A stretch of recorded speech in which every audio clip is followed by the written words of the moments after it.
Welcome to Field Sports Britain. Coming up, we're making Christmas go with a bang. We're shooting long-range baubles with sporting rifle expert Tim Pilbeam. It's that pheasant shooting time of year, and we're on a beautiful shoot in Dorset, the Critchell estate. First, we're hunting within the law. We're off with the Blencathra foxhounds in the English Lake District.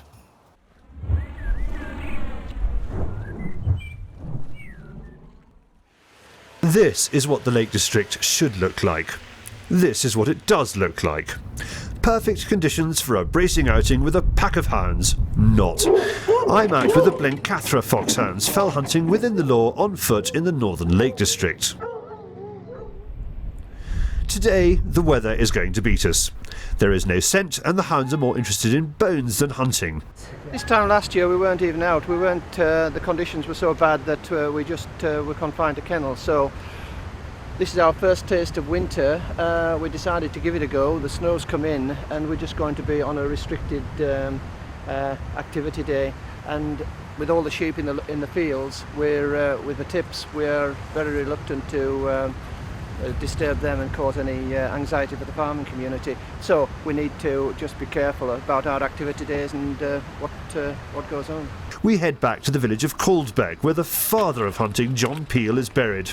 He's the one from the old hunting song, "Do you ken John Peel and his coat?" So it's all right, I won't sing the whole thing. The fox then was classed as vermin, as it is today, but the farmers, it was conditional upon their rents that they had to keep vermin down, and of course John Peel provided a great service in that respect. Why was he so famous, apart from the song? I think it's fair to say that the song immortalised him, and in his own lifetime he would not have received the fame that he has subsequently done following Woodcock Graves' penning of Deacon John Peel. The Blencathra huntsman Barry Todhunter is one of the very few to have held the post since the days of John Peel. This is my 24th season as huntsman of Blencathra, and I whipped in for 15 seasons prior to that, so a bit of a fixture really. Why is it important to you to see repeal? It's been my life, and for the last 7 years to have to endure the quite farcical way we have to operate now is not only insulting to the people of our area and the farmers, but it's very insulting to our hounds, or to my hounds I should say, to have to clat on the way that we are when the majority of the farming population and a tremendous amount of the village and valley people would love to see us going back to what we've been doing for hundreds of years. I mean, it wasn't broken, so why try and mend it and stop it, you know, it was working perfectly well. These fells have bred an extraordinary tradition of hunting that the politicians in London have failed to stamp out. People are finding it difficult. We're still in a holding pattern. Repeal is very much needed. Our hard-working huntsmen are really feeling the strain. They're being harassed. They're having allegations made against them, and they're the exact reason we need repeal. So we have to keep pushing. So important. So what we're doing is working behind the scenes. We're still speaking to MPs. We're making sure that everyone understands the case for repeal, which is compelling. And when the time comes, the coalition government has said that they will revisit this issue, and we trust that they will. This really is a matter of trust between the countryside and the government. The Countryside Alliance is also encouraging us all to burn off a bit of that Christmas excess by going out on Boxing Day. The best thing for it, you will never see a better display of Britishness than a Boxing Day meet. You've got the hounds, which are the friendliest beasts you'll meet. You've got the hunts who will be so welcoming of you. The pageantry itself just looks beautiful. It just looks amazing. And also, if you're full of turkey and there are fights breaking out in your household, then please just get your boots on and get out there and support them and get some fresh air. If you want to know where your local meet is, get in touch with your local Countryside Alliance rep. Visit www.countryside-alliance.org.uk.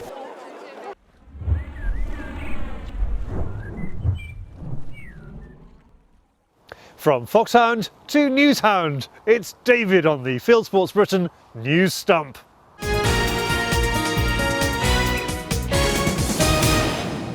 This is Field Sports Britain News. Another loony animal rights group is trying to ban something.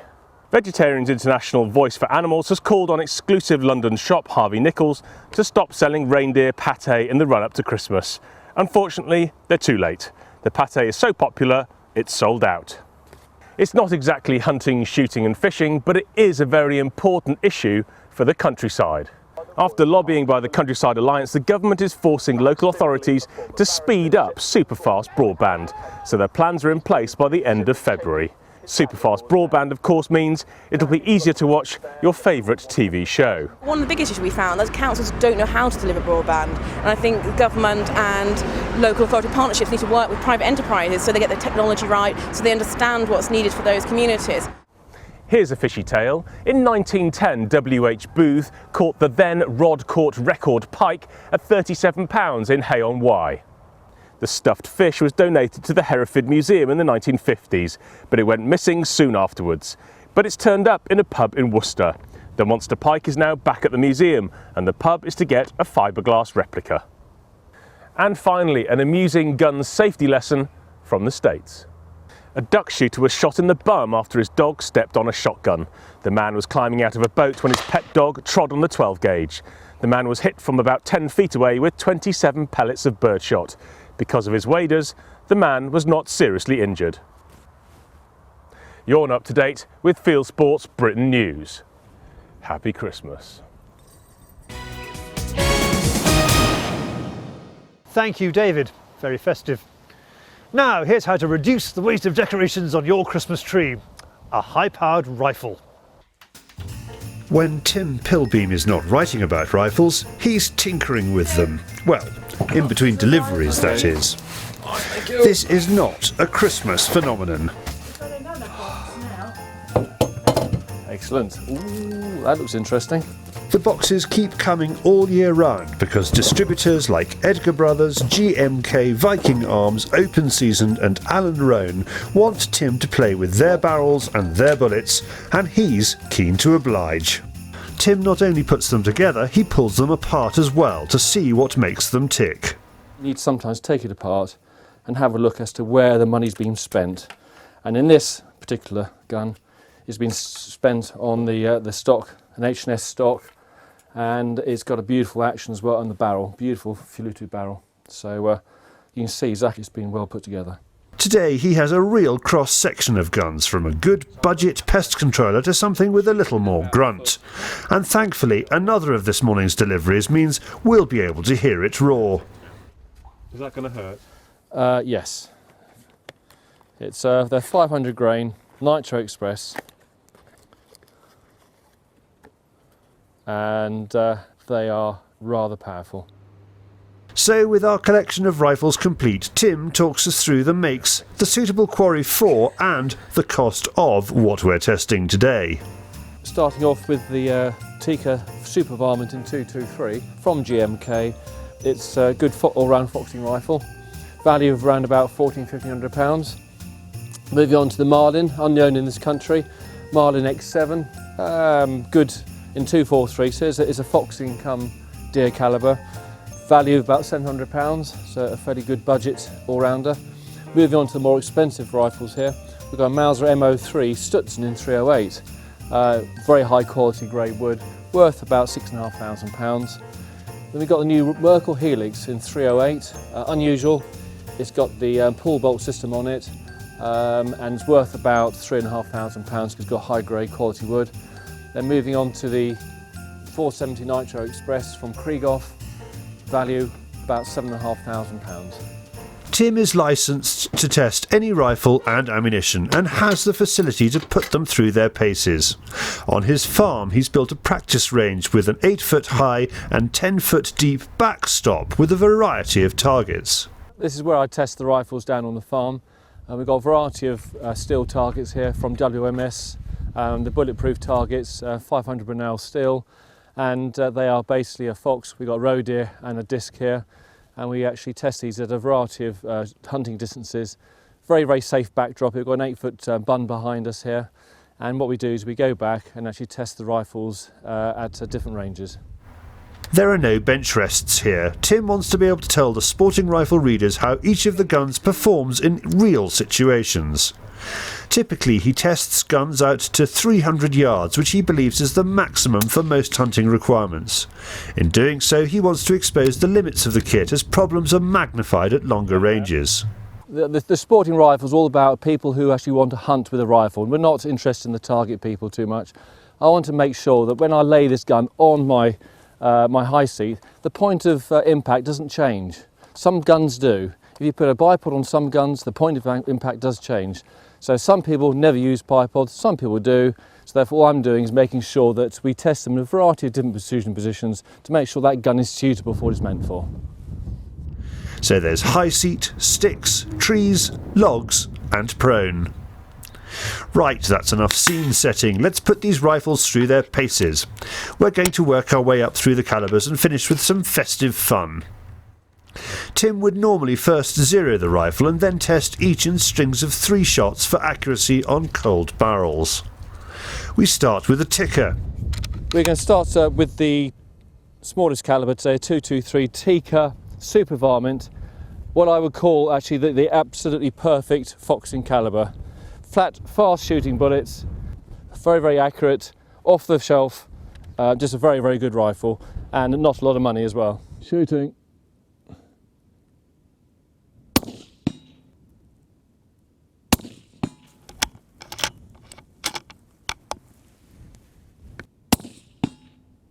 So what does he think?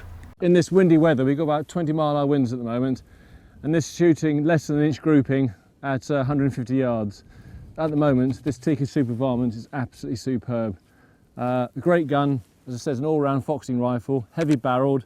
You can put a lot of shots through here and the point of impact will not change at all. Adjustable cheek piece, lovely trigger on it, set trigger. Also on the Super Varmint, you've got a Picatinny rail on the top of the action, which comes with the rifle.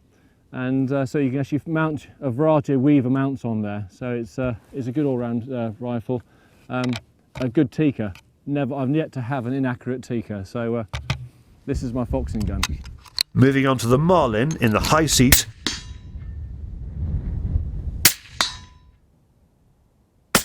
All in all, I think it's actually a very, very good setup. This whole setup probably cost about maybe £1,000 plus a moderator. I think it's actually excellent value for money, just right for anybody who's a first-time shooter. So yeah, I'm happy with this. Now the Mauser, and Tim wants to play to its strengths. Moving on to more expensive gun, here we got the Mauser MO3 with a removable forend, the Stutzen version, beautiful inlay on the action and also on the magazine plate. We can have a go at shooting a bore here and see what happens.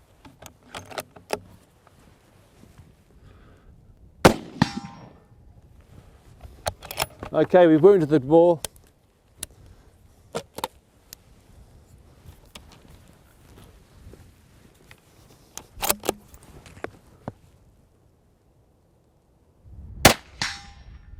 Tim often gets his hands on designs that are new to the market. This new Merkel Helix has a couple of impressive innovations. The first is a switchable barrel. The second is crying out for a speed trial. Well, this is the Merkel Helix. It is quite unusual. It's a brand new design and basically it's a pull bolt system. You can see there. What is quite unusual about this is that there's nothing coming out the back of the action. So if you look at this very, very carefully, for every inch the actual bolt handle moves, the actual bolt front moves 2 inches. So the idea is actually very, very fast, and allegedly it's the fastest pull bolt system in the world. So let's see if it delivers more rounds than a conventional bolt action. It's up against the Mauser, being fired by experienced shot Matt, who has been invited along to offer Tim a second opinion on these guns. Ready, steady, go!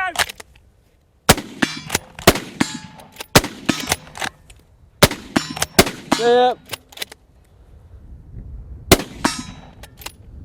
Go!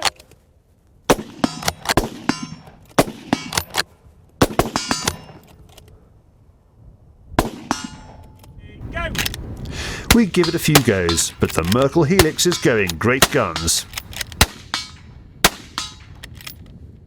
Finally, we need a target befitting the gun we're about to test. Can you see what it is yet? Yes, a very even-featured buffalo. Now for the big boys' toys today. This is a Krieghoff Classic double rifle, Big 5 in Nitro Express. Quite an unusual design. To shoot the rifle, you push forward the cocking lever, and for safety, bring it back. Once you've taken the shots, let them slide out, reload, and it's ready to fire. Many other systems, you've actually got to recock it. That could actually save you a couple of seconds. So it's just one of the things they feel very strongly about. The Kynamco rounds are huge and very expensive and dwarf everything else we have on test today. This is a standard 308 150 grain cartridge. This is a 470 Nitro Express. 308's got 150 grain bullet, Nitro Express has got a 500 grain bullet. Foot-pounds of energy with the 308 is about 2,600. This little fella has got 5,000 foot-pound of energy. Tim is expecting the Krieghoff to deliver a donkey kick, but it's not as bad as he thought. The first one was actually fine. Yeah, the first one was actually all right. Very happy with that for the first two shots. I think I can do a lot better, but we'll have another go and see if we can actually get it in the head. I was actually aiming for the around here somewhere, so slightly nervous for my first shots with a 470, but I think we can do better than that. Matt's turn, and there are some reasonable shots on the target. These double-barreled guns need a lot of practice, and you should be trying to achieve a 2 to 3 inch group at 80 yards. Right, bring out the Christmas cheer. In this case, baubles and some festive pumpkins. It looks as if the producer has found a bog-off deal and ignored the Christmas suggestion. To finish off the day, we can have some fun, and we're going to shoot some Christmas baubles at about 150 yards and see what we can do. The problem is we've got about 4 inches of wind, probably say 3 inches of wind, it's about 25 mile-an-hour winds blowing at the moment, and the baubles are moving, so it's more luck than judgment, but we see what we can do.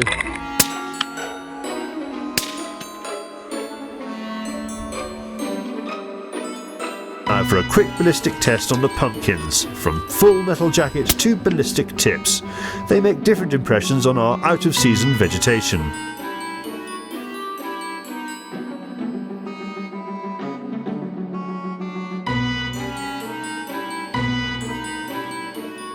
Full metal jacket 308, the bullet's just gone straight through, and a very, very small exit wound. 308 soft nose, once again small entrance wound, but a lot larger exit wound. 223 soft nose, reasonably large entrance wound, massive exit wound. 243 ballistic tip, my preferred Fox rounds. Large entrance wound, destroyed exit wound. Christmas comes but once a year, but Tim's job at Sporting Rifle is a gift that just keeps on giving. Well, if you're not spending your Boxing Day at the meet of a local foxhound pack, perhaps you're going shooting. Well, we've been to a lovely shoot in Dorset, the Critchell Estate.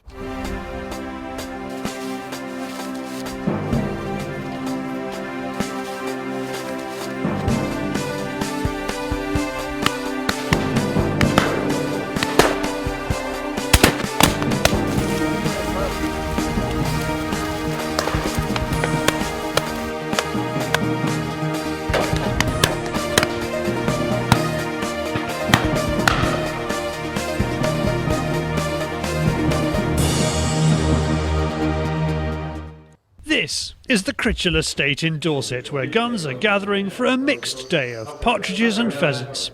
It's so beautiful here. Well, cue the music. Okay, Gary, guns on pegs.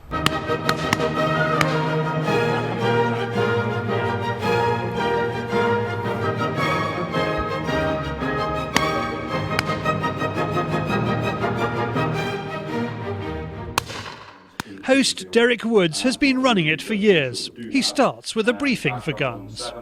Please be aware they will move on certain drives and will move in quite closely to you. Critchell is one of the most stunning and well laid out estates in Dorset. It is no surprise that its shoot is just as well appointed. Critchell is well established and offers classic game birds. The downlands on the north-easterly side of the estate produce partridge and pheasants that challenge even the most successful shots. The woodlands in the middle of the estate were planted to provide a mixture of drives. We range from walked up days with the keeper, which can be 25, 30 birds, 5, 6, 7, 8 guns, whichever way the team wish to operate. We have a lot of boundary days. Those are about 80 bird days. And then we do 150 bird days, 200 bird days, 300 bird days. We can tailor make for what people want. To me, it's all about enjoying yourself. You know, if you get too structured, too regimented in what you're doing, your guests don't relax. If they see you're relaxed and they see your staff relaxed, they'll be relaxed. And what sort of guns do you get down here? Do you have parties from London? Yes, we have parties from London. We have parties from the continent.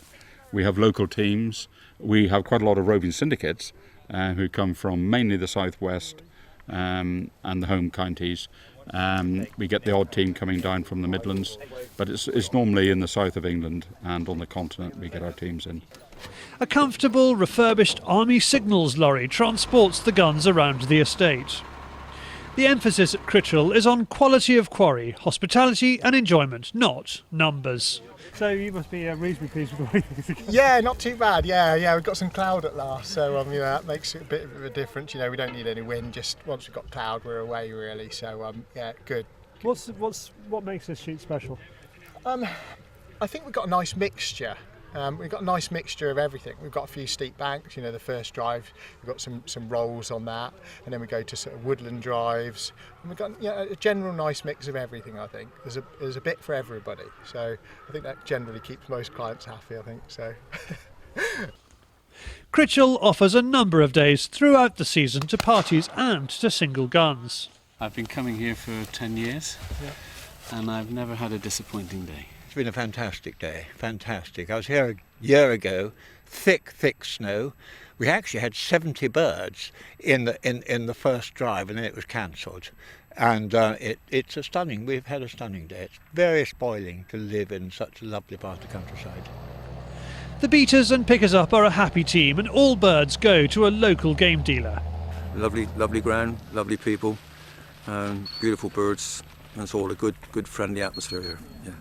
You know, work with Gary, and he's a super guy, but you know, Gary's a brilliant keeper and looks out to you well and organises it well, and we appreciate him, and I think he appreciates what we do as well, so it all goes lovely job. Even the catering is to an excellent standard, provided by a local family. We try always to shoot through because we are a large estate, so we stop for a picnic midday. Because of our gun bus, which is quite a large gun bus, we can set a table up inside, so if it's inclement, we have a fire in there, everybody can be warm, and we can have our picnic there. And then we get back to the shoot lodge about 3:30, where everybody can relax in front of the fire, enjoy a drink, and then partake of a 3-course civil service meal. Critchell provides shooting for guns of all levels. It offers a minding service for novice and inexperienced guns on driven game days, and it runs simulated game days too. For more details, visit www.critchellshoot.co.uk or go to www.gunsonpegs.com/Critchell. Christmas will soon be over and the sales are starting. Here's a word from our sponsors. Morning, George. Morning, George. They're all lined up looking very smart today. Well, they've been to the Oxford Gun Company, haven't they? A peacock was telling me all about it. Look what's on offer. Cartridge bags, clothing, shells and guns, smashing. Look out! What's up? Geronimo! They've had a brush up at the Oxford Gun Company as well. Cripes!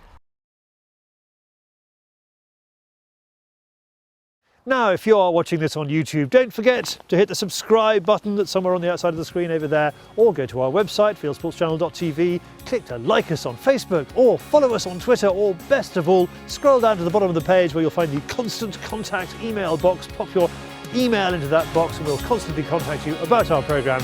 This has been Field Sports Britain. We wish you a Merry Christmas and we're back next week.